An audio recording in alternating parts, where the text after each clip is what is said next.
in all of that, the onus is on Justin Trudeau. The onus, Yashovardhan Azad, is entirely on Canada. So they've taken action. They've sent back our diplomat. And unfortunately, they've taken no action against people like Gurpatwant Singh Pannu or others who are spreading terror in Canada, intimidating Hindus in Canada. Is all of this a smoke screen? Is Justin Trudeau, perhaps, and Terry, I'll come to you, sir, to respond to that also. Is inflation the problem in his country? Is housing the problem in his country? And is all of this just diversionary tactics? Mr. Azad, you go first, and then Mr. Milsky. Gaurav, just now, Mr. Milsky mentioned a very important case also, that is the murder of Riputaman Malik. Yes. And soon after Niger, there was another murder of the Shardul. So that's these two cases, as we are talking about, these are also results of inter-gang rivalry. So how is the case of Niger any different? And I'm talking as a professional policeman. When you're talking about a particular murder investigation, then you have to give the threads of investigation, and you also have to give the present report of that investigation as to what you have arrived by way of evidence, whether it's a kind of a statement which is there from somewhere. Now, what has been derived so far is a kind of a metadata. There's a huge amount of intelligence, Gaurav, which is collected by the Americans or the English, from CGHQ and it's a huge amount of metadata, who's talking to whom and who's talking to whom. Now, do you ferret out actual, evidence in a particular murder case? If you're not, then you're discussing this at a purely political level, which should have been discussed sans noise, sans public platforms, and discussed between two governments. So this is a very important thing which was missed by the Canadian government. And the last point I just want to mention is, there is a mountain of evidence against Niger or other people. Yes. The impression which the Khalistanis are given in Canada is that a lot of things are happening in Punjab. Nothing is happening in Punjab at all. In fact, let me tell you, there is not an iota of impact of Khalistani activities in Punjab, except for the fact that the machinations which have been engineered from Canada are leading to murders like, Sidhu Moosewala and things like that. And that is why the act today by the government of India of seizing the assets of these Khalistani is a very good step, because this will add to the dossier and at least convince the governments the criminal activities which are happening here in the name of Khalistan. But, journalists and authorities like Terry Milsky, they've been trying to tell Canada of what the Khalistanis have been up to right from the bombing of Kanishk. And unfortunately, governments in Canada have chosen to turn a blind eye. Mr. Milsky, why would you think Justin Trudeau did what he did if there was no evidence?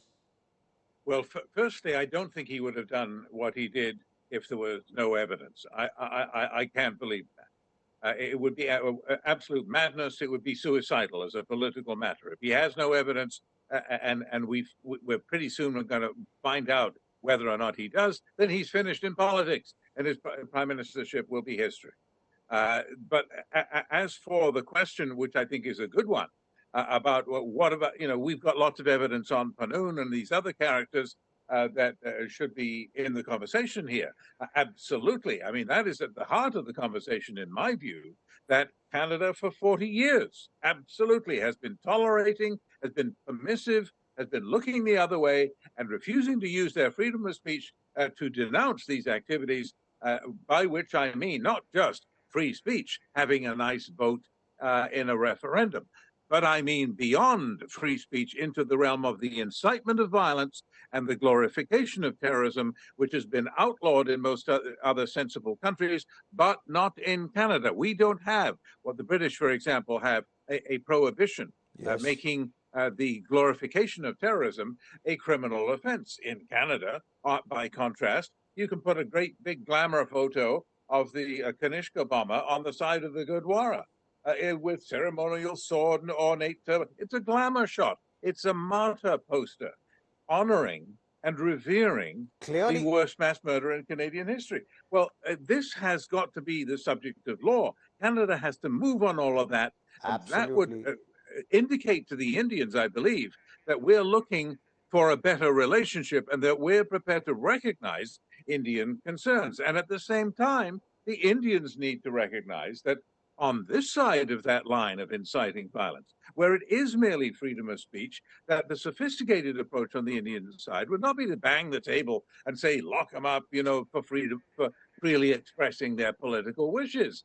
That's not going to happen. No Western democracy, I'm sorry to tell you, is going to abolish freedom of speech to please the Indians because it would be convenient. But so isn't that an unfair criticism? Nobody's saying abolish freedom of speech, but threatening Hindus in Canada, saying leave this country, or Kanishka bombing, Mr. Azad, that clearly cannot be seen as freedom of expression. So it's my expression, as these Khalistanis would say, I bombed 330 people off the skies, and Canada says freedom of expression. Gaurav, let me tell you, I would like to bring your attention to the strike of the truckers in Canada, where a very tough action was taken by Trudeau. And so when it's a question of something happening in Canada, something a little disruptive, then a very firm action is taken. Yes. But when you have secessionist activities going on against a particular country, then I think a friendly country, a democratic country needs to react. And the other thing which I want to point out, in the Khalistani demonstration which took place outside the consulates and the embassy, the Indian flag was stomped on the streets and played like a football. I mean, I think any nation's flag is sacrosanct, and it'll arouse very, very adverse sentiments in anywhere in the world. So I think in that respect, I think Canada has been, it doesn't have a case at all. And Canada better come up and start living in the 21st century. Yes. and seriously understand that one man's terrorist cannot be another man's freedom fighter, and that terror be intellectual cover fire be given to it in the form of freedom of expression. But this is one debate that we shall continue to have, perhaps over next several days and weeks, till Canada sees light. But as always, Mr. Terry Milvsky and Yashovardhan Azad for joining me here on India First. Many thanks.